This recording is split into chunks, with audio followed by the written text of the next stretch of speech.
Lee from the Hepatitis B Foundation, where I'm the program manager for the Foundation's liver cancer program called Liver Cancer Connect. Today's webinar, Treatment Options for Liver Cancer, is presented by Dr. Robert G. Gish, a world-renowned expert on liver diseases. Dr. Gish is a professor consultant at Stanford University in California and serves as the medical director of the Hepatitis B Foundation. Today, Dr. Gish will explain how detecting liver cancer early through screening and surveillance can help increase the number of treatment options and the chance of successful treatment. Dr. Gish will also review some of the promising new treatment strategies that are currently being studied in clinical trials. You're welcome to send in questions using the chat box feature. This is located in the control panel on the side of your screen. We'll try to address as many of your questions as possible. We'll also be posting the responses to all the questions later on our websites, livercancerconnect.org and hepb.org. With that, I'll hand it over to you, Dr. Gish. Good morning, everybody. I hope everyone's well on this wonderful Monday. And we're going to be talking about a very important topic that's a world health issue as well as an issue in the United States. And I'm just trying to get my mouse to move things forward. There we go. I think we're in good flow here. And what we're going to be talking about today is natural history, testing, surveillance, terminology, what you need to think about as a patient or a patient support person, and think about what the world is in terms of liver health as well as liver disease. Here we have a diagram of a healthy liver. And of course, there's a number of intermediate steps between that healthy liver and a cirrhotic liver, which you see this very ugly organ that's large and what we call hobnailed. And then there's a cross-section on the right of that liver where they've cut across, and this person sadly had a number of different cancers inside their liver.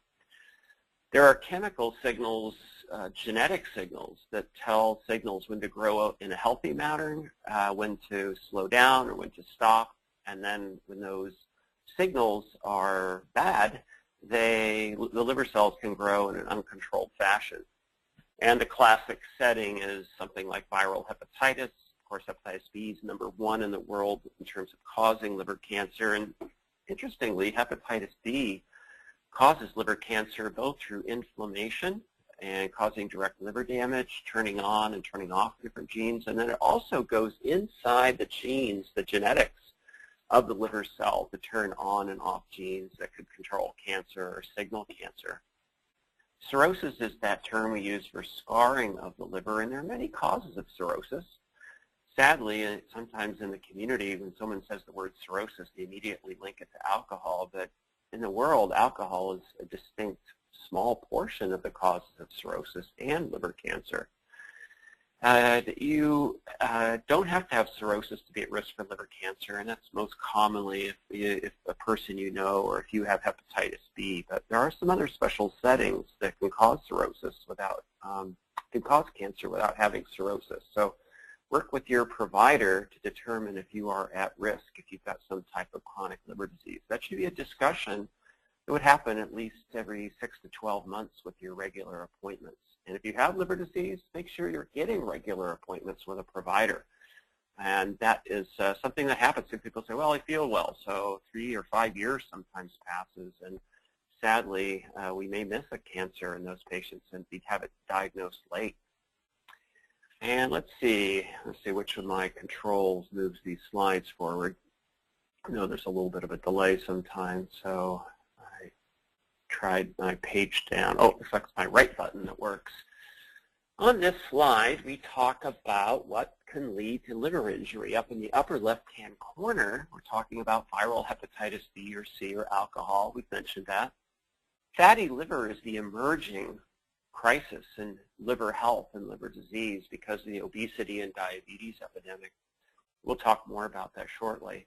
Iron can hurt the liver. That's typically genetic. And then there's some environmental toxins and aflatoxins in southeastern China, Southeast Asia, and Africa as a pro-liver cancer toxin that comes from mold that's on different types of grain, such as rice or wheat. Then you get this chronic hepatitis, as we talked about. You get the scarring of cirrhosis and then uncontrolled cell growth. Then down at the bottom, we just talk about the timeline between each of these events, although young children can get liver cancer. But this is a typical pattern of disease to cirrhosis, and then once people get cirrhosis, the timeline to liver cancer, which explains about 85% of liver cancer. So 5% of liver cancer is very early without cirrhosis. Another 5 to 10% of liver cancer can be mid to later years in life, also without cirrhosis. So keep all those in mind and talk to your provider about risk and about testing or surveillance. There's a spotlight on prevention. You can prevent, of course, cancer by preventing hepatitis B and C. There's a hepatitis B vaccine that's really an anti-cancer vaccine because it's extremely effective at preventing hepatitis B transmission. There's no vaccine for hepatitis C, but we've got new treatments that have an extremely high cure rate, the 95% range or higher. And by curing hepatitis C, you can prevent cancer. You can markedly decrease the risk of cancer. Even somebody who has cirrhosis with hepatitis C, once their hepatitis C is cured, their cancer risk falls. You want to prevent cirrhosis, so tell people not to drink alcohol if they've got liver disease of any cause. If you have fatty liver, people shouldn't be drinking alcohol. And of course, to prevent fatty liver, you have to have a healthy weight, and we calculate that weight by what's called a BMI. Everybody should know their weight, and everybody should know their body mass index. Very simple calculation you could do online or with your provider. These are very, very important points. Let's start at the beginning. Screening is the first test. Surveillance is regular testing.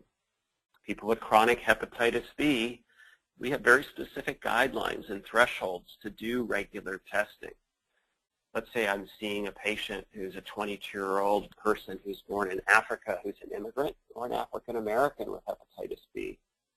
Because of differences in genetics and risk, I'm going to start doing surveillance, ultrasound testing, imaging of the liver with blood tests at the age of 22 in that individual.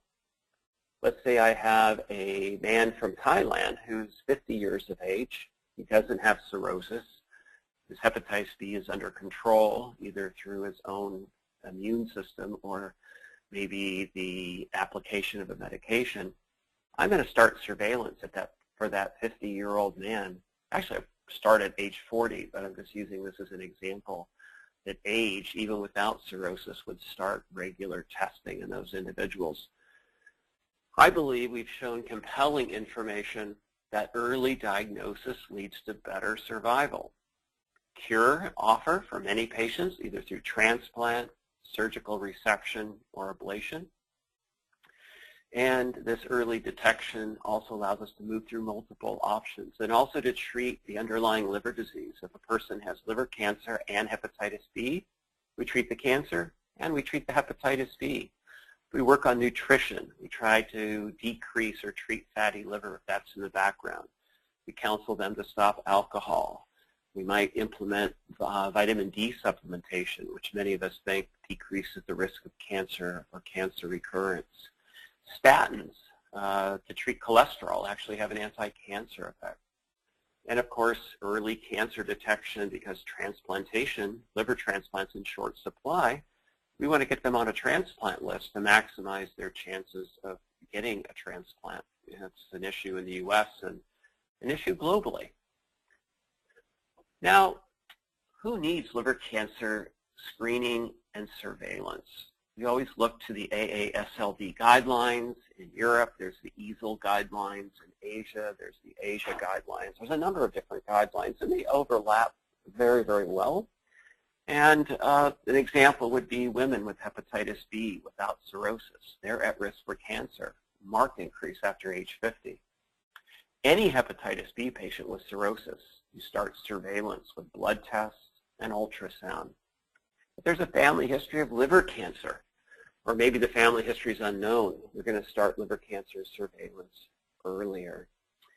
Asia and Pacific Islander immigrants and their children, we're going to think about surveillance earlier, again using family history, how high is their viral level in their blood, if they're treated or not, indirect assessments of advanced fibrosis. And then if people have co-infection with HIV, hepatitis B, or hepatitis C, or what's not on this slide is delta hepatitis, all of those increase the risk for liver cancer, just as if you had hepatitis C and, say, fatty liver. In the U.S., there's 3 biomarkers that are FDA cleared, not to diagnose liver cancer, but to assess for risk of liver cancer. This is what they are under FDA approval or clearance. These are risk markers. So ultrasounds are not perfect. If somebody's heavy and ultrasound's less accurate, there may be movement, there may be anatomical access issues. So we want something to help us with our ultrasound surveillance to decide when to do CT or MR scans, which are much, much more expensive. CT scans have radiation. MR scans take a lot of time and are about twice the cost of a CT scan. So these biomarkers help us decide whether somebody is in a safer category or a higher risk category. The more these are elevated numerically by the numbers, or the more that are elevated. If you have 2 out of 3 or 3 out of 3 that are high or abnormal, there's a higher future risk of cancer. And these often go up before a cancer can be seen on imaging. So talk to your provider about these FDA-cleared biomarkers. A little bit more on cancer screening and surveillance. We're going to look for complete blood count because we assess fibrosis indirectly in many of our patients. But if you have a patient I'm talking to or a family member, we're going over lab tests and the platelet count is low. Many of you have heard of that word platelets. It's a little cell fragment that's in your blood that helps with clotting. If the platelets are low in somebody with liver disease, 95, 99% of the time it's due to the fact they have a large spleen, and the spleen may be enlarged because of liver damage. Liver damage, cirrhosis, fibrosis backs up blood into the spleen, making it big and decreasing the platelet count. It's an indirect assessment, but it's free, and then we can use that in combination with other blood tests and with imaging studies and put all of these things together. There's no one test that indicates risk and the presence of or absence of cirrhosis. We're going to look at 5 or 6 or 7 different parameters to make our final decision. Diagnosing liver cancer now is not made by biopsy. It's quite strange. Every other cancer that I can think of, the oncologists, the providers that take care of these patients want to have a biopsy. At this time, we make the diagnosis by CT or MR scan using very specific criteria. MR stands for magnetic resonance. CT stands for computed tomography. Those are special tests. One uses a big magnet. The other one uses radiation with a contrast agent. And then we think about doing a biopsy only in special cases where things are indeterminate. We can't really decide what we're seeing on the pictures, or if we're going to put that patient into a research trial. This is going to change. In my prediction, most, if not all, liver cancers will be biopsied in the next few years as we do what's called personalized medicine. So discuss the need for a biopsy. The risk of spreading cancer with a biopsy is far less than 3 in 100 biopsies. It's probably about 1 in 100 biopsies.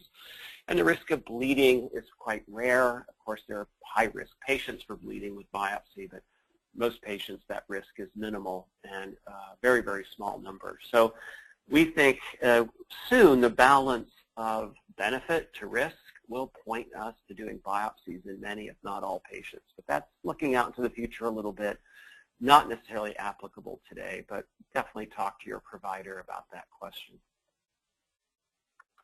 Staging. We want to know if it's early, middle, or late. Is it local? Is it spread locally? Is it spread regionally in the abdomen, around the liver? Is it spread throughout the body? So we stage patients. And it's not just staging the cancer because liver cancer operates in the background of liver disease.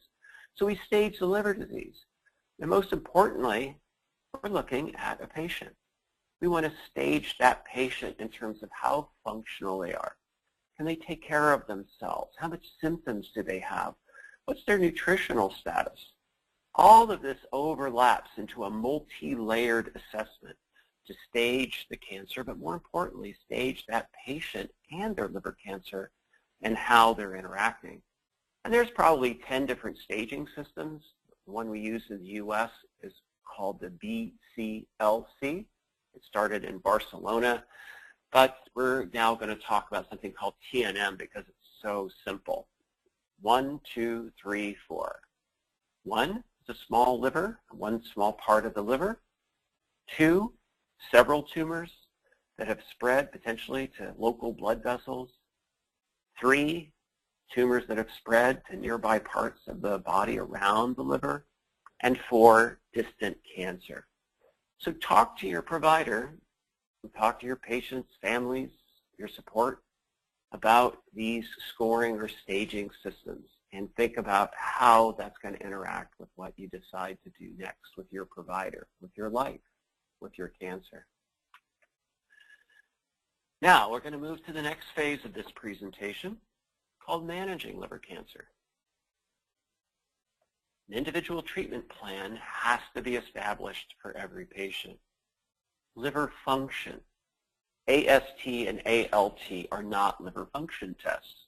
These are liver enzymes. Make sure that terminology is clear between you and your provider. These are liver enzymes that are part of a liver panel and often are called liver function tests by different providers, but the right name is liver enzymes.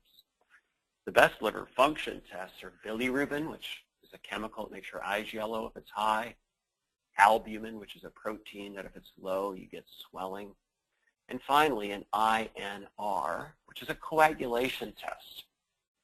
We're going to stage that cancer like we talked about before, but be more specific now. We're going to talk about the number of cancer tumors inside the liver and whether it has spread to blood vessels, and is it distinct, is it well marginated, is it in one part of the liver, has it gone to the capsule of the liver, outside the liver, into the diaphragm. We're going to take pictures of the lungs, we may do bone scans, and we're going to say whether this is local or not. And like we talked about, the health, the nutrition, the functional status of that patient is very, very important. This is holistic medicine really being applied, and this is what happens when you get with your liver cancer treatment team. Everybody who's got liver cancer, in my opinion, should have a combined team of a hepatologist, liver specialist, which could be a gastroenterologist, of course, and those liver specialists are often partnered with nurse practitioners, PAs, or nurses. Pharmacists are important, but very important is having a surgical colleague where there's a high-level dialogue about what to do next.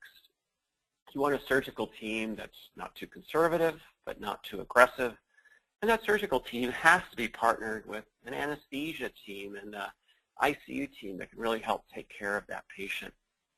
Radiology we talked about, they're essential for diagnosis and also for potentially treating cancers, which we'll talk about how that interventional radiologist can intervene in this disease state.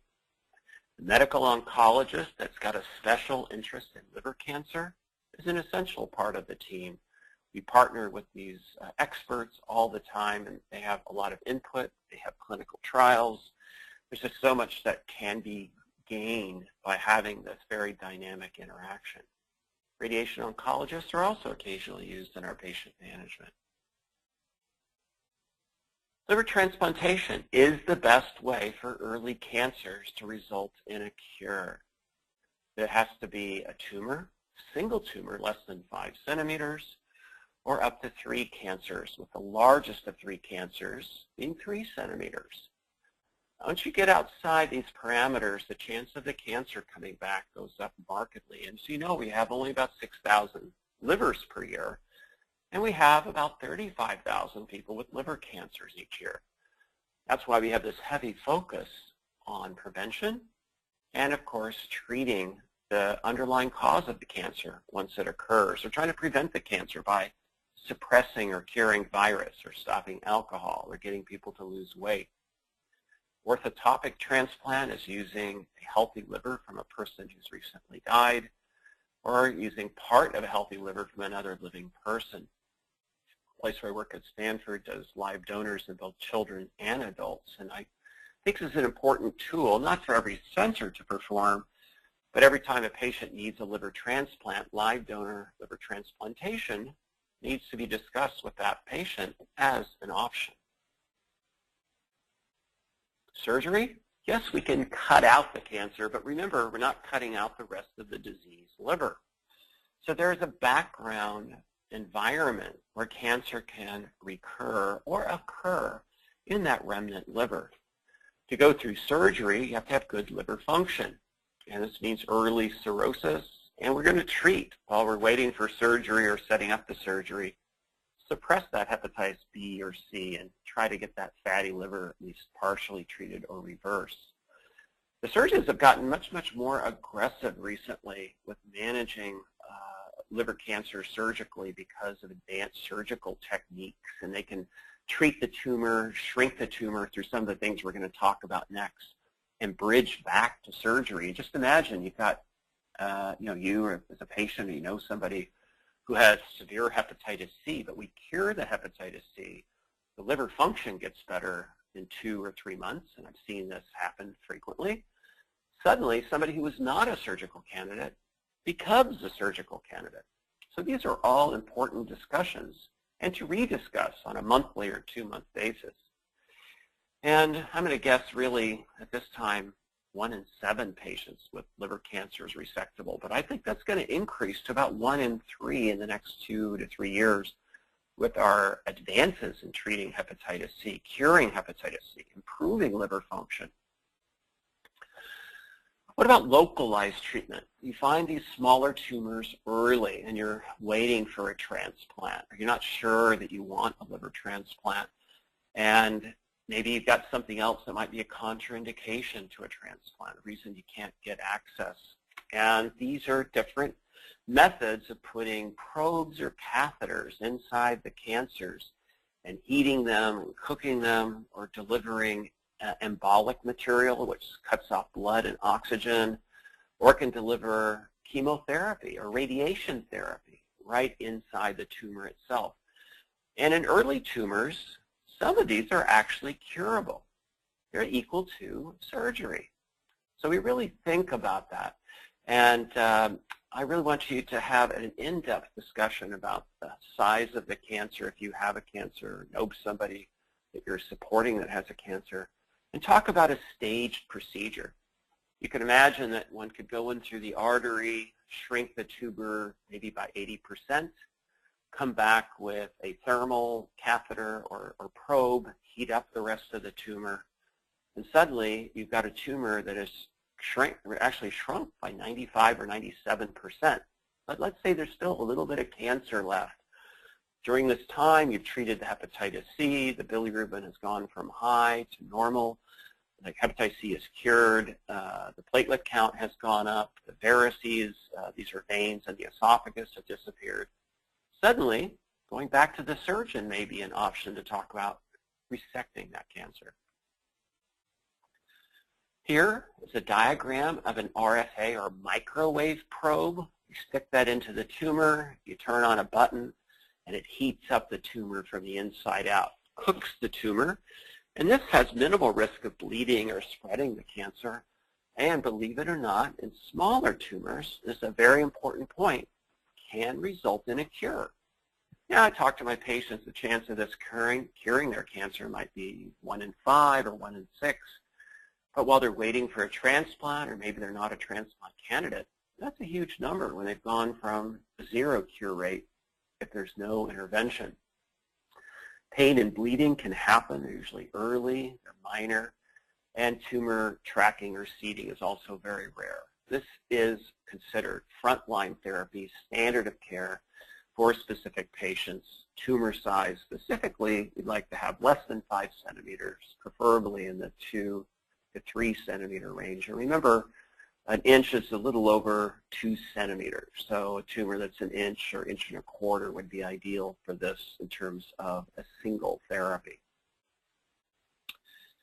This is a diagram of bead embolization or chemoembolization. TACE is where there's an oily material with chemotherapy. That big red tube on the right side of this picture is the aorta. The radiologist places a catheter down in the groin area, down by the leg, where the leg joins the hip, and that catheter goes up into the artery. It's a plastic tube. It goes out into the artery that feeds the tumor. And into the tumor, you can drop this oily material with chemotherapy. You can put in something that cuts off oxygen. You can put in plastic beads that release chemotherapy. And on the left side of this is what's called the portal vein. That's the other blood supply to the liver. The liver is very interesting. It gets blood and oxygen and nutrients from two major vessels. And what is done at some centers is they go into the portal vein, and the part of the liver where the cancer is, they'll clot off that part of the liver also in the vein, and the other part of the liver regenerates and gets larger. This further helps the surgeon later, possible, to think about a staged procedure, shrinking the tumor and increasing the remnant, the remainder liver volume to make them a better surgical candidate. So this is a very interesting option. Hundreds and thousands of these procedures are done in the United States each year. If you have a tumor you can't get to with that catheter, that little probe that cooks the tumor, very important. You can use this technique. Or maybe somebody has a little fluid around the liver, a little ascites, or maybe their liver function's a little bit worse, and you can use this selected therapy. Very commonly used. We believe this prolongs life. We believe that this bridges patients to transplant or surgery. A little bit more about this localized treatment by delivering these plastic beads with chemotherapy. What's really nice about this is that you've got a very controlled method of delivering the chemo and the beads, and there's much less side effects. This decreases the amount of chemotherapy that spills into the bloodstream, and you really get your local effect, but not a systemic effect. Now, these tumors can be up to 7 to 9 centimeters. When it says here kills most, meaning it kills most of the tumor. But this is rarely a curative therapy unless the tumor is quite small. Improving survival in liver cancer is important. We think that these chemotherapy or bead embolization improves survival according to some different publications that have been shown. The bead embolization may be a little bit better than TACE, although that's a little controversial.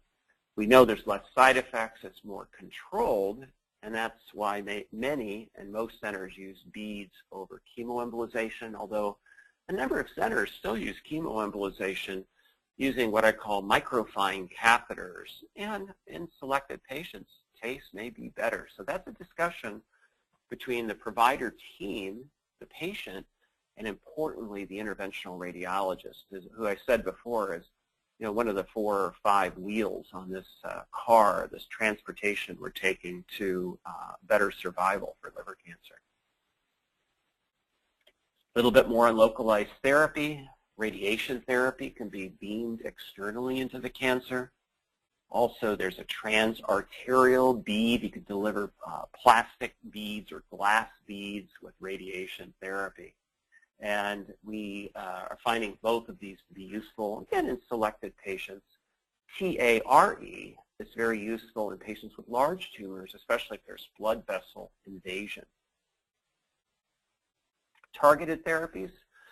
We're now going to talk about more of a systemic approach. And the history of treating liver cancer with something that's infused into the blood or a pill has really been fraught with failure after failure over the last 30 or 40 years. Now, this has changed recently. There was a medication, I'll call it a designer medication, although it was designed for a number of different cancers, called sorafenib. There's a brand name called Nexivar, but we're going to use the chemical or generic name for this purpose of this discussion.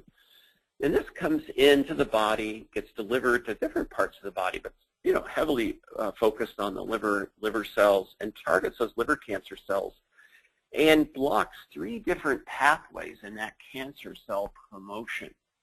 These targeted therapies are going to be developed from many other companies, and there's hundreds of clinical trials and at least 10 new medications that we're going to be looking at. And we'll get to some more details on that in a moment. Sorafenib is approved in over 70 countries. It blocks tumor signaling. And one of the ways it works is by decreasing the formation of blood vessels that provide oxygen and nutrients to tumor cells through a receptor called VEGF, V-E-G-F. What to ask your healthcare team? What are my treatment options? How will they help? If I have hepatitis B or C, should I undergo antiviral treatment? What do my blood tests show? Please explain those to me. Please go over my imaging results. I'd like to look at the pictures. I'd like to have you show those to me if it's possible. What's my team say? What's the multidisciplinary team advising for this treatment process? The treatment. What are the risks? What are the benefits? I want to know about side effects, short-term and long-term. What's the chance the cancer won't be fully treated or come back in another part of my liver? I tell all my patients to carry a copy of their results wherever they go, a full medical chart. It's nice to have it electronically scanned as well as a paper copy in a folder.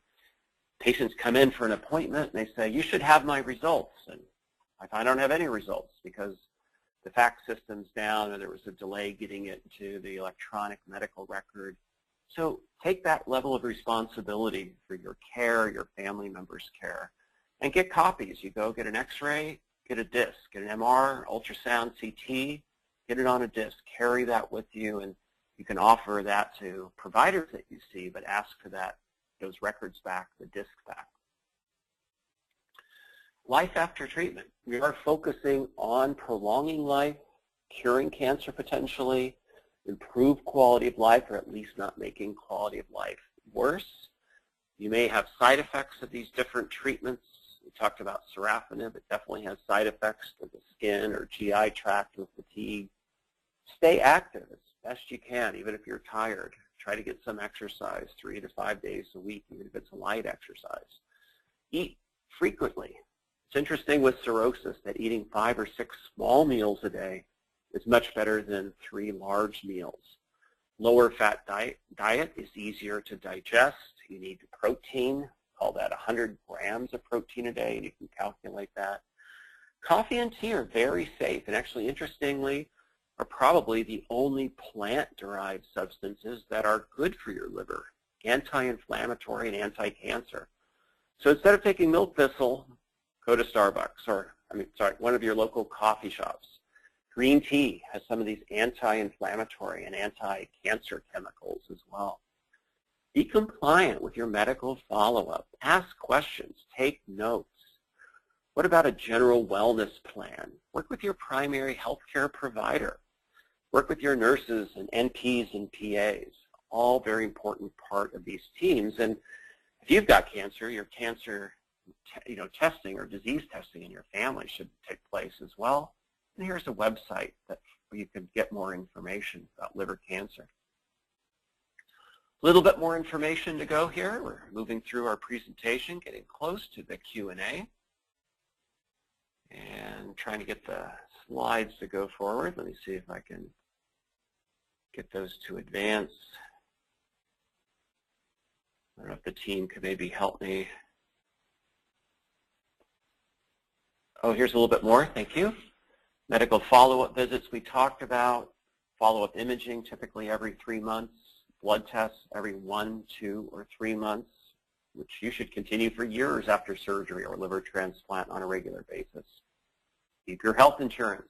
Health insurance things have gotten a little bit better this year. There's always controversy there, but more people are covered, which is helpful. Again, keep records of your blood tests, imaging, surgery, discharge reports. Always have an active list of your current medications and provide that to each provider with each appointment and carry that with you in case you need to go to the ER, talk to your pharmacist about drug side effects and drug-drug interactions. What's in the pipeline? There's a lot in the pipeline. There's 1 million liver cancer deaths each year in the world. United States, 35,000 new liver cancers each year. About 22,000 of those are dying. Well, you can target the cancer. You can use combination, immunotherapy. You can deliver chemo and radiation directly into the tumor. You can attack proteins that help tumor growth, and here's a list of different types of anti-cancer medications that are being developed. You can target cancer stem cells. We're not really doing stem cell therapy yet for cancer. And remember, stem cells are one of the sources of cancer, so we have to be careful with that. And we're looking at combination with sorafenib, with chemotherapy and some of these different ablative therapies that are there. And maybe even something called proton therapy. There's a few centers in the country that have proton treatment. Let's see, just going to go forward one more slide here.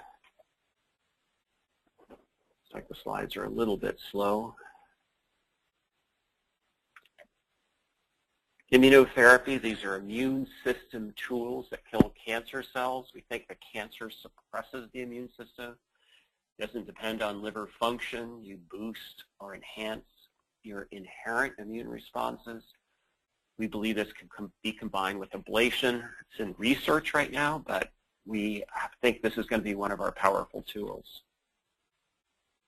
Well, what are those types of immunotherapy? Well, there's this very fancy name called checkpoint inhibitors.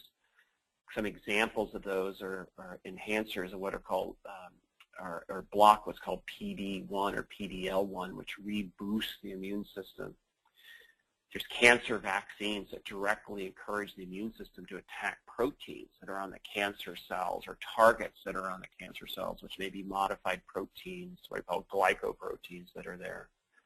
Then what if you can take the patient's immune cells, modify those, and then attack the cancer cells, called adoptive T cells. T and B cells are part of the immune system that help control infection, but they also are very important for cancer. Monoclonal antibodies. These are single antibodies that target very specific sites on cancer cells. Cytokines are messengers that are involved in immune or inflammatory response that can attack cancer as well. And there's some viruses that can be modified that turn the tumor on or off or cause the tumor to self-destruct. These are all in the works today. Very exciting times. It's a huge investment from the pharmaceutical community, research community, and investor community, the people that put their money out on the line for this type of treatment process. Ramucirumab is interesting in the phase 3 study. It improved overall survival, but it wasn't statistically significant, which is interesting. And this is really a problem with study design for liver cancer trials, because in this trial, plus some other recent medicines, subgroups of patients clearly benefited from the anti-cancer therapy. The cancer, liver cancer, is heterogeneous, meaning one person can have one type of cancer, or they can have a cancer that has 4 types of cancer inside the single cancer. And that goes back to customizing, picking the right drug for the right patient and the right tumor. And we're on our way to do that. It might still be 1 to 5 years away. And we are looking at some other drugs, nivolumab, tremelimumab, all looking at monitoring or treating cancer with different targets. Clinical trials determine whether a drug is safe and effective.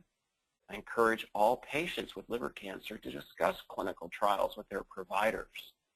There's a chance that you may get placebo, but this depends on if you have an early or late cancer. And if you were to be assigned to a non-treatment arm or a placebo arm, would you later have the option of getting treatment? These are all things that you need to discuss. Liver cancer clinical trials will be on a webinar in just a few weeks, Wednesday, May 27th. You can register at this livercancerconnect.org website. Please join us for that event. Here's a picture of the livercancerconnect.org website with liver cancer centers, drug watch, clinical trials, information for newly diagnosed, talking to your health care team, treatment options. Liver Cancer Connect has a drug watch site. Here's all of the different medicines, how they work, where the company is, FDA approval process, phase 1, phase 2, phase 3, preclinical. Take a look at this. This is a very important website. Key messages. Know if you have liver disease. know your risk, family history, hepatitis, cirrhosis, all perform an assessment of your chance of having liver cancer. Blood tests, we talked about risk markers for liver cancer that are FDA cleared. Screening and surveillance. Early diagnosis saves lives, increases the chance of a cure. Symptoms of liver cancer are often very late. So even with minor symptoms, ask the question, 1, do I have liver disease? 2, what's the cause? 3, how good or how bad is my liver? What stage am I at?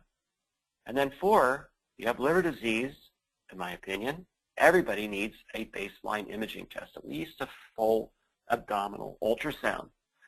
You combine that with the stage of the disease by blood tests, by other assessments, talk about cancer risk, and also making sure you don't have cancer at that first assessment.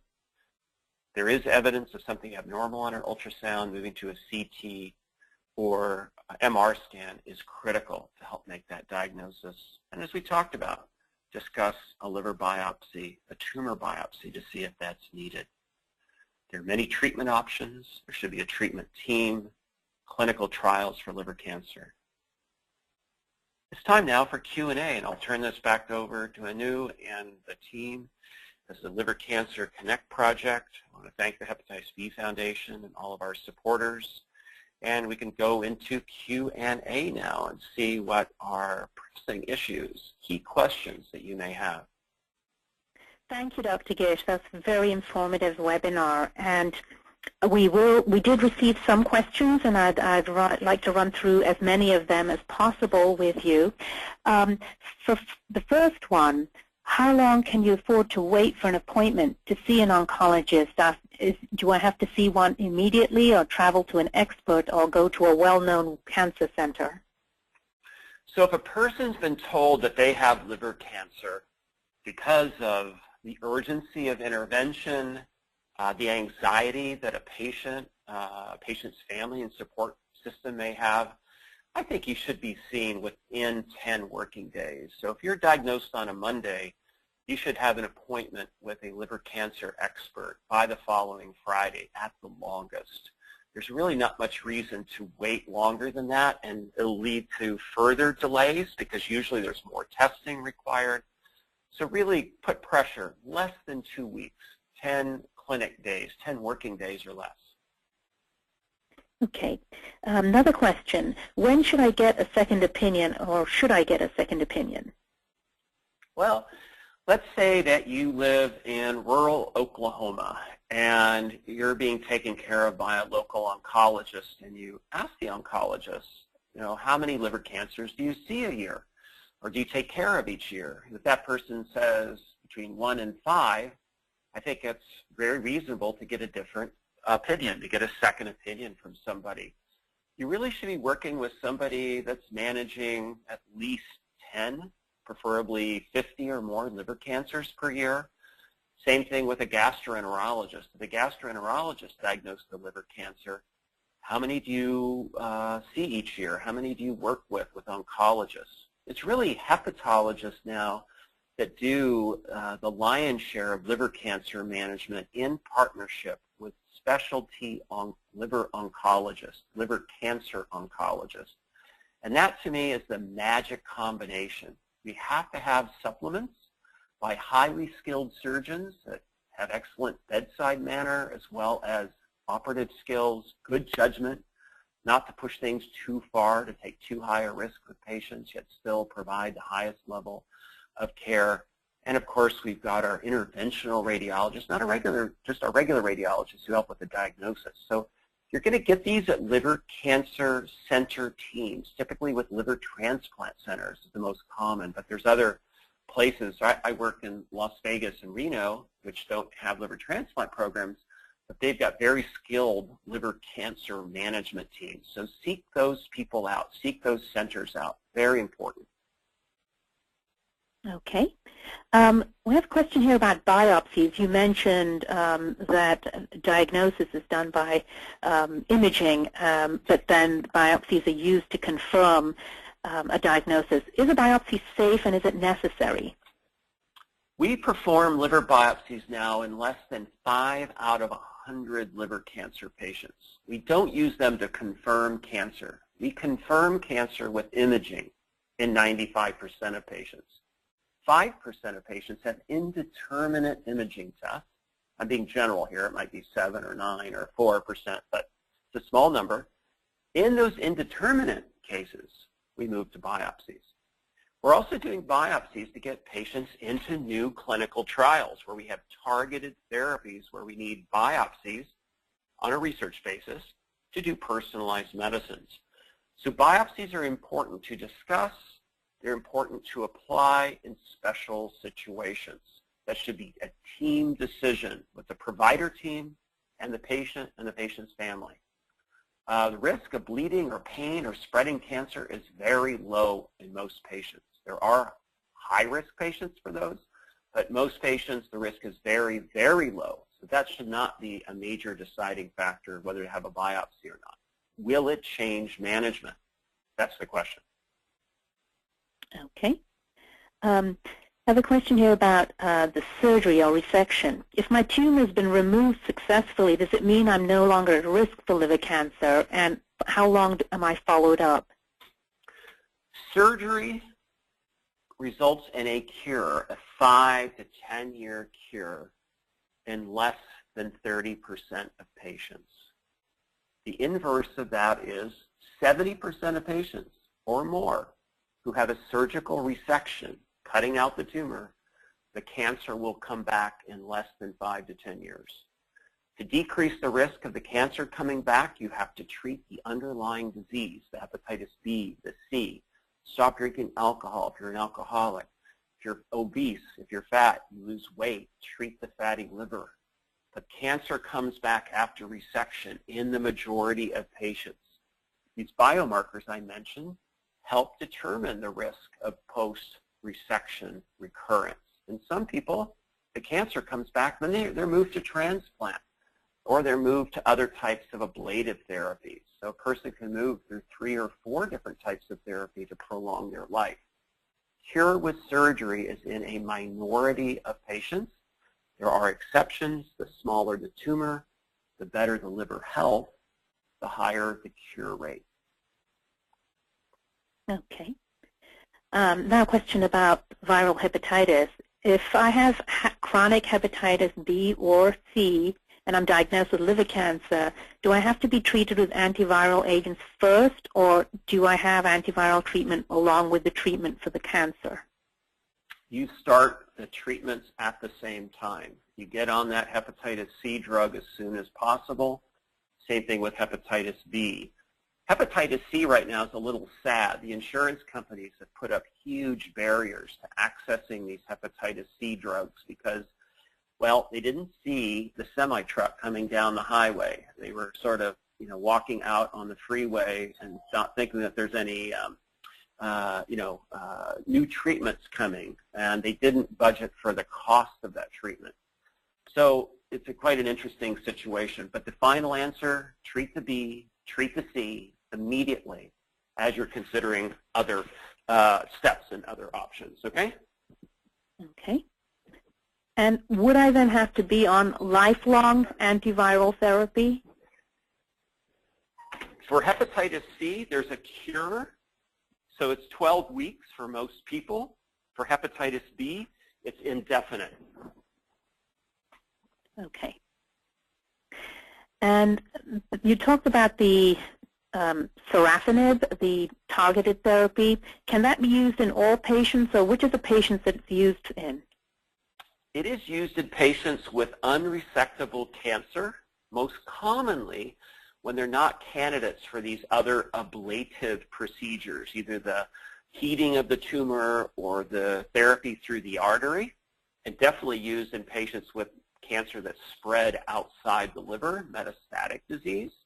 So large tumors that are in the liver and tumors that have spread, the patient needs to have a bilirubin less than 2 to 3, meaning good liver function.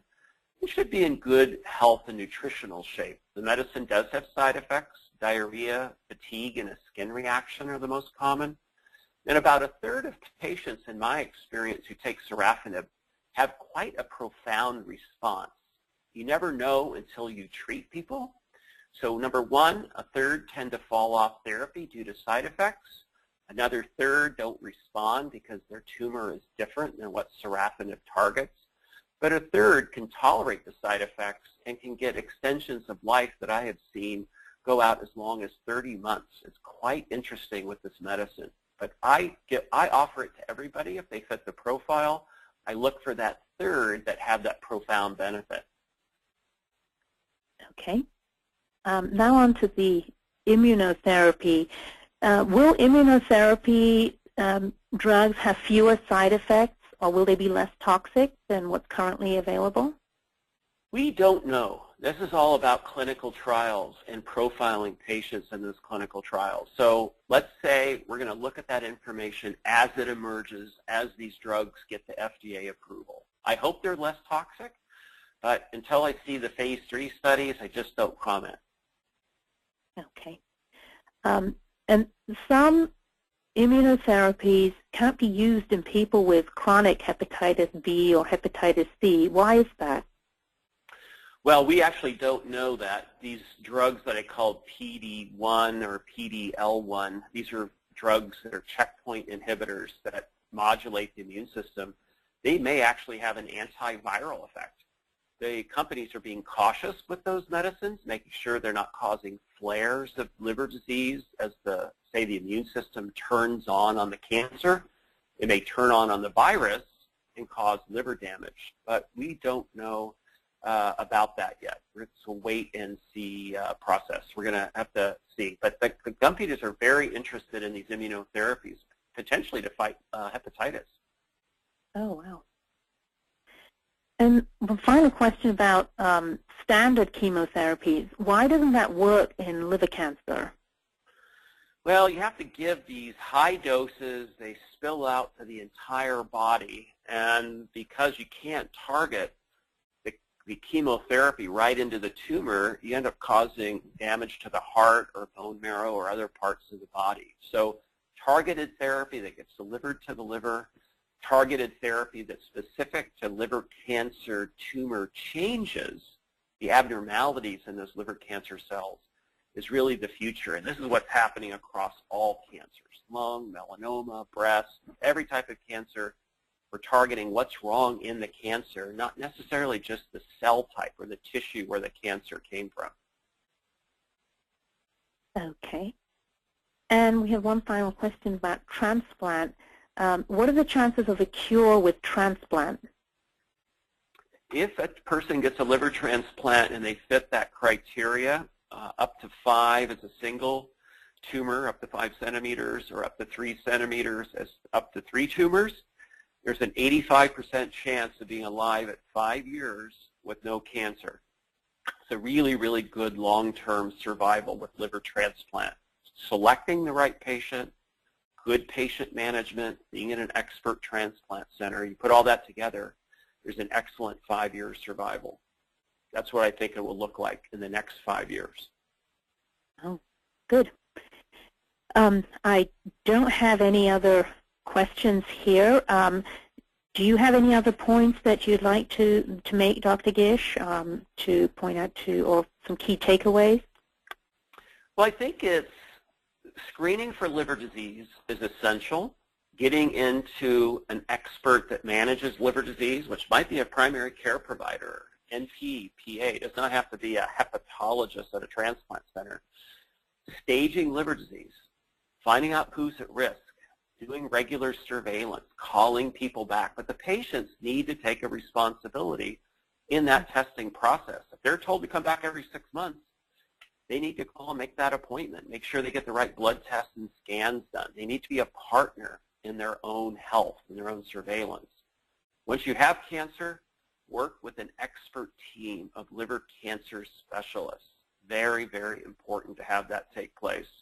And then work, ask questions, stay in good health, good nutrition, exercise, work with your support to make that quality of life excellent. If you're not curable, we can still prolong life for many patients for months to years with the right team approach. And I want to thank the Liver Cancer Connect and the Hepatitis B Foundation, Hepatitis B United, for this incredible opportunity.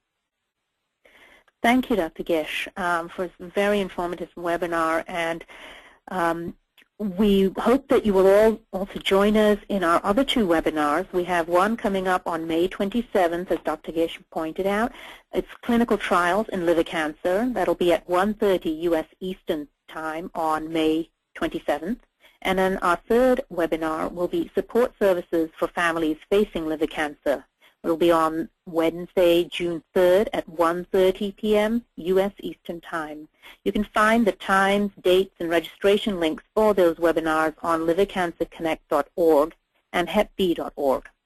Thank you again, Dr. Gish, and thank you everyone for joining us. This concludes our webinar.